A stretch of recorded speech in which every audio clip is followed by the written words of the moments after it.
Sair das Olimpíadas sem medalha doeu. Foi um ano difícil, né? É difícil você... Semifinal olímpica, Gabriel Medina estava voando. E aí veio a onda do Kanoa Igarashi do Japão. Kanoa Igarashi vira a bateria para cima do Gabriel Medina. Medina perdeu a bateria e acabou perdendo o bronze também. Viu o Ítalo Ferreira levar o primeiro ouro olímpico da história do surf. Mas o sol ressurge, ele sempre ressurge.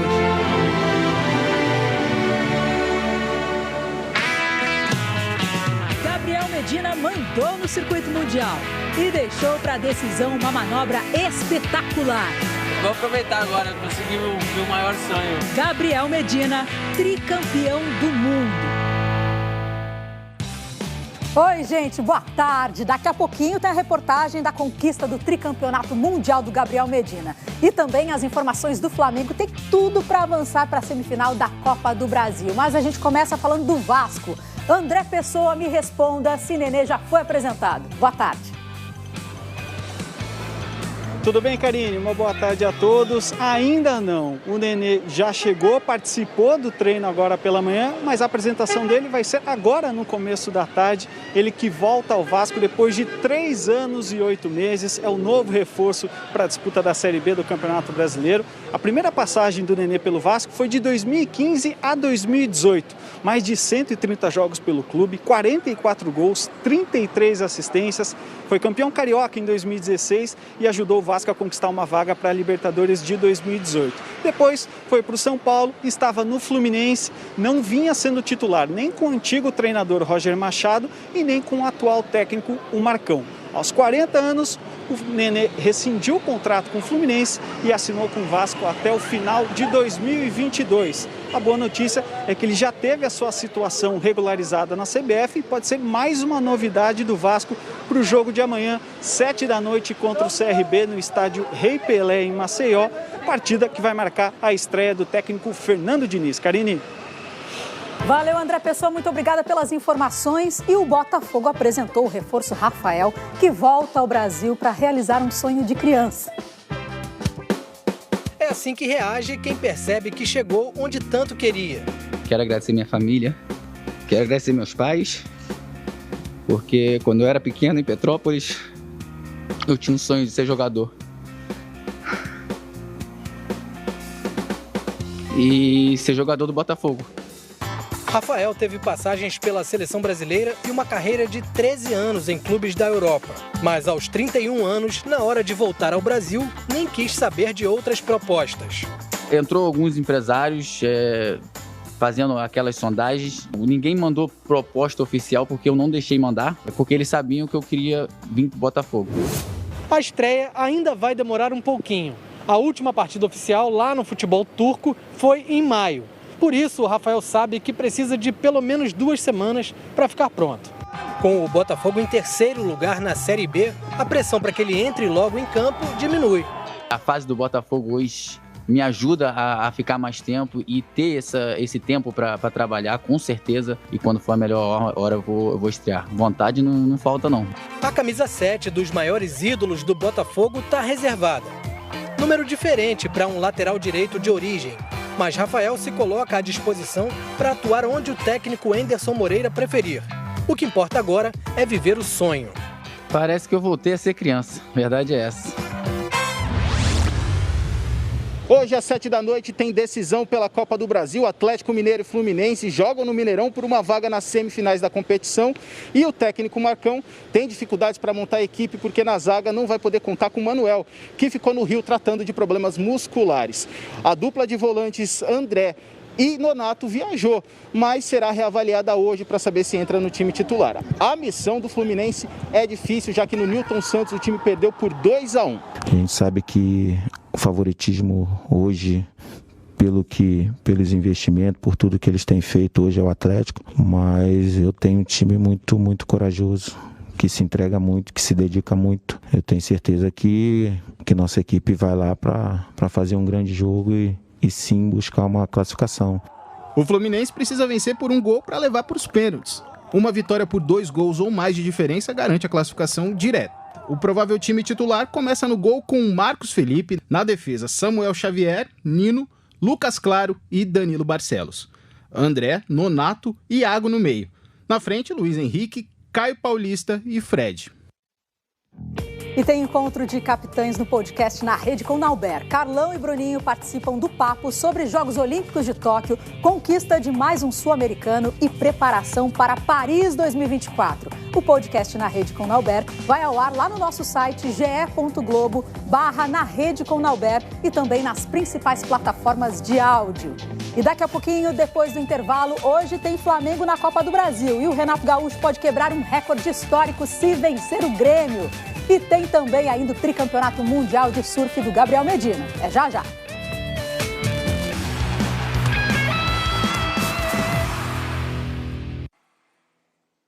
Globo Esporte de volta com uma ótima notícia da melhora do estado de saúde do Rei Pelé. Oi, Karine. Trago excelentes notícias aqui do Hospital Albert Einstein, na zona sul de São Paulo. O Rei Pelé deixou a UTI e foi transferido para um quarto. Durante a tarde de ontem, o hospital divulgou um boletim médico informando que o paciente Edson Arantes do Nascimento apresenta boa condição clínica e, por isso, teve alta da unidade de terapia intensiva. Pouco depois, o Rei se manifestou nas redes sociais. O Pelé postou uma foto como se estivesse comemorando. Falou que tem lido todas as mensagens que chegaram para ele e agradeceu as boas energias enviadas. E ainda completou dizendo que está cada dia mais alegre, com muita disposição e pronto para jogar os 90 minutos e mais a prorrogação. O Pelé está internado aqui no Albert Einstein há 15 dias e se recupera de uma cirurgia para a retirada de um tumor na região do intestino. Mas, por enquanto, o hospital ainda não divulgou o resultado da biópsia. O Pelé tem 80 anos e faz aniversário no fim do mês que vem, no dia 23 de outubro. Uma boa tarde para todo mundo. E uma ótima recuperação ao Rei. Amanhã de tarde, a seleção brasileira entra em quadra novamente na Copa do Mundo de Futsal. E você pode acompanhar Brasil contra a República Tcheca ao vivo na Globo. Olá, boa tarde. Estamos falando da praia de Palanga, aproveitando o fim do verão europeu aqui na Lituânia. Essa cidade fica a 25 minutos de Klaipėda, sede do grupo D da Copa do Mundo de Futsal, em que o Brasil está, assim como o Vietnã, o Panamá e a República Tcheca. Próximo adversário da seleção brasileira na competição amanhã, com transmissão da Globo às 14h. Esse jogo é o mais difícil do grupo na primeira fase para a seleção brasileira. E por isso, depois de aproveitar esse lugar paradisíaco, a estrutura do hotel da seleção brasileira, que fica a 400 metros daqui, os jogadores trabalharam duro hoje, nessa quarta-feira. Fizeram trabalho de quadra com o técnico Marquinhos Xavier, que enfim vai poder contar com o Rocha, pivô que não jogou a primeira partida, vitória por 9-1 sobre o Vietnã, porque estava suspenso ainda por causa de uma punição das eliminatórias da Copa do Mundo. Toda a atenção é necessária para esse jogo de amanhã, que pode definir o primeiro colocado do Grupo D da Copa do Mundo de Futsal aqui na Lituânia. Santos contra Atlético Paranaense na Copa do Brasil. Hoje era dia de falar da volta do Marinho ao time titular, cheia de dribles bonitos. Ih, rapaz, meteu no meio das pernas do Abner, tá inspirado. Ou contar a história do Zé Ivaldo, zagueiro do Atlético Paranaense. Pelo Brasileirão, ele fez um gol contra bizarro na Vila Belmiro. Depois daquele jogo para lá, eu me senti muito abalado, mas meus companheiros, junto com a minha família, me deram muita força para me levantar a cabeça. Zé Ivaldo voltou e marcou um golaço. O da classificação do Atlético Paranaense para a semifinal da Copa do Brasil. Ele jogou uma sapatada num giro espetacular. A bola foi no ângulo do João Paulo. Mas tudo isso fica menor diante do que aconteceu com o Diego Tardelli depois do jogo na saída do estádio. 2 ou 3 carros me fecharam, não tinha para onde correr e começaram a quebrar meu carro, chutar, amassar, falava que eu ia morrer. Era só a estreia do Tardelli no Santos. E acredito que era, pelo que eu vi rápido assim, sei lá, contando alto, em torno de 10 pessoas, 10 torcedores, 10 vândalos. Isso não cabe mais no futebol. Não cabe mesmo. Futebol é para apreciar os dribles do Marinho, para ficar feliz pela redenção do Zé Ivaldo. Futebol não pode ser isso que o Diego Tardelli passou. É inaceitável, né, gente? O Atlético Paranaense agora pega o vencedor do jogo entre Flamengo e Grêmio hoje à noite, que tem polêmica fora de campo envolvendo todos os clubes da Série A do Brasileirão. Eles estão fazendo uma carta contra a medida do Superior Tribunal de Justiça Desportiva que liberou o público no Maracanã. Quem traz as informações pra gente é o Fred Justo. Olá, boa tarde a todos. Essa carta está sendo elaborada por 19 times da Série A, a exceção é o Flamengo. No documento, que deve ser divulgado e encaminhado à CBF ainda hoje, os clubes reafirmam que apoiam o retorno de público nos estádios, mas desde que todos sejam beneficiados ao mesmo tempo. Nesse manifesto, os clubes também devem solicitar o adiamento da próxima rodada do Brasileirão, que acontece no fim de semana. O pedido vem depois que o presidente do Superior Tribunal de Justiça Desportiva, Otávio Noronha, manteve a liminar que garante ao Flamengo contar com público em seus jogos, tanto o de hoje pela Copa do Brasil, quanto o do próximo domingo pelo Brasileirão, ambos contra o Grêmio.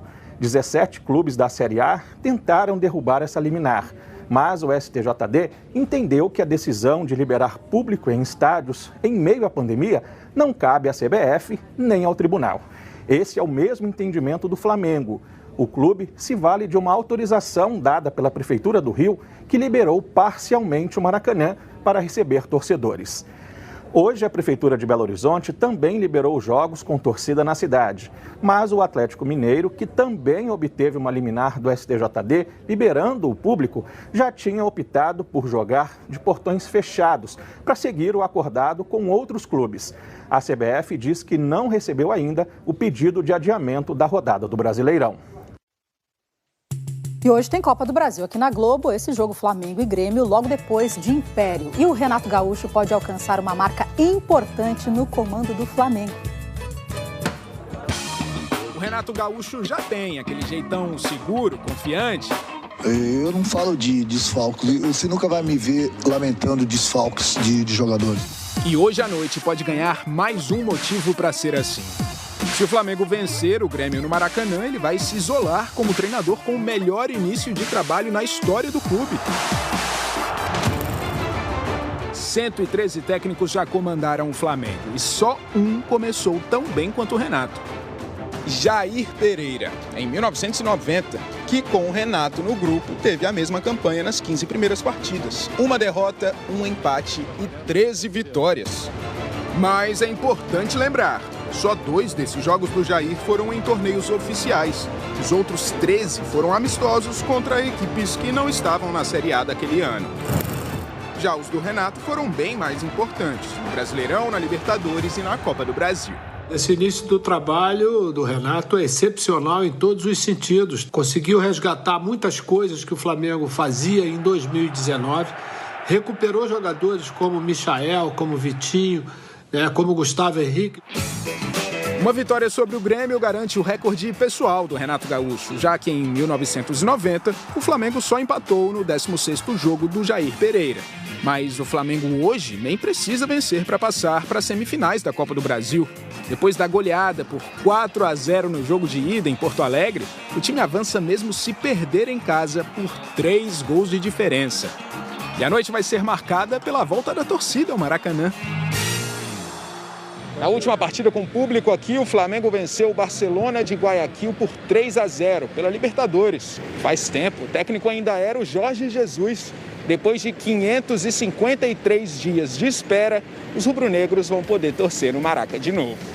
Tô ansiosa, o coração batendo acelerado, a 1000 por hora o dia todo, só penso no jogo. E outra, a expectativa aumenta ainda mais, porque a gente vai ver de perto o time do Renato Gaúcho, né? Eu acho que o Renato também tá ansioso por essa volta ao público. Ele quer ter esse contato com a galera, mesmo que agora em uma proporção menor. Uma liminar do Superior Tribunal de Justiça Desportiva autorizou o Flamengo a vender ingressos para pouco mais de 24 mil pessoas. Ontem, o Grêmio entrou com mandado de garantia no tribunal para tentar barrar a presença da torcida. O pedido deve ser analisado hoje. Para entrar no estádio, os torcedores vão ter que apresentar ingresso, comprovante de vacinação contra a Covid e teste com resultado negativo, feito em até 48 horas antes do horário da partida. O time titular do Flamengo deve ter a volta de Gabigol. Rodrigo Caio e René também têm chances de jogar. Na lista de desfalques, Arrascaeta, Bruno Henrique, Felipe Luiz e Diego. Nada que abale a confiança do treinador. Tem espaço para todo mundo. O importante é quando o jogador é chamado, independente da posição, que ele possa entrar e dar conta do recado. A seleção feminina de vôlei, prata nas Olimpíadas, estreia hoje no Sul-Americano da Colômbia, que vale vaga no Mundial do ano que vem. As adversárias são as peruanas. Esse jogo você acompanha ao vivo no Sport TV 2 às 7h45 da noite. E olha só, de novo, o campeão mundial de surf é brasileiro. E pela terceira vez é o Gabriel Medina. Uma manobra impressionante. E o terceiro título mundial de Gabriel Medina aos 27 anos. Nossa, é surreal. 3 vezes, né? É surreal. Obrigado a todos. Medina igualou a marca de títulos de surfistas lendários como Tom Curran, Andy Irons e Mick Fanning. Eu sempre sonhei, claro, com objetivo, né? Pra fazer a diferença. Mas eu confesso que parecia ser impossível. E hoje eu fiz ser possível. Se Gabriel Medina teve uma participação frustrada nas Olimpíadas ao ficar com o 4º lugar, o ano dele no circuito mundial foi irretocável. Campeão de 3 etapas mais a final. Pela primeira vez, o grande campeão foi decidido em esquema de mata-mata entre os 5 primeiros colocados do ranking mundial. 3 deles eram brasileiros: Medina, Felipe Toledo e Ítalo Ferreira, o campeão olímpico nos Jogos de Tóquio. Por ser o líder do ranking na temporada, Medina já estava garantido na final. E Felipe Toledo, ao vencer o Ítalo na semifinal, foi brigar pelo título numa decisão entre brasileiros. Eu lembro da época que a gente comemorava o 9º, 5º colocado, né? E hoje, se você não ganha, é um resultado ruim. A decisão foi numa melhor de 3 baterias. Depois de ganhar a primeira, Gabriel arriscou um backflip na segunda disputa e acertou. É um tipo de salto mortal para trás na onda. Tão difícil que até hoje só ele havia acertado em competição. Dessa vez, ele fez por conta de um pedido da esposa, Yasmin Brunet, que o acompanhou na disputa em Trestles, na Califórnia. E a Yasmin ficou me enchendo o saco a semana toda. Você tem que dar um backflip, eu quero 10, quero 10. Eu fui com a mentalidade de fazer o 10 na bateria. E não foi o 10, mas foi a manobra que ela me pediu, então foi legal. Nas outras 2 vezes em que Gabriel Medina chegou para disputar o título usando a camisa amarela, em 2014 e 2018, ele se sagrou campeão mundial.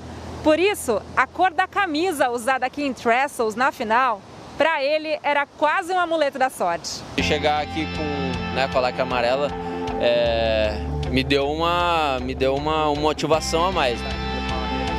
Entre as mulheres, o Brasil ficou perto. O título ficou com a americana Carissa Moore, agora pentacampeã mundial. A brasileira Tatiana Weston Webb foi derrotada na final. Gabriel Medina saiu da decepção em Tóquio para ser mais uma vez o melhor do mundo. E pela 5ª vez nos últimos 7 anos, um surfista brasileiro foi campeão. Vou aproveitar agora, consegui meu maior sonho. Aproveita mesmo, Gabriel Medina. Você é a maior representação do surf brasileiro que vem dominando o circuito mundial. E a gente se despede com as imagens do Nenê se apresentando ao Vasco para a 2ª passagem dele pelo clube. Beijo, gente. Tchau, tchau.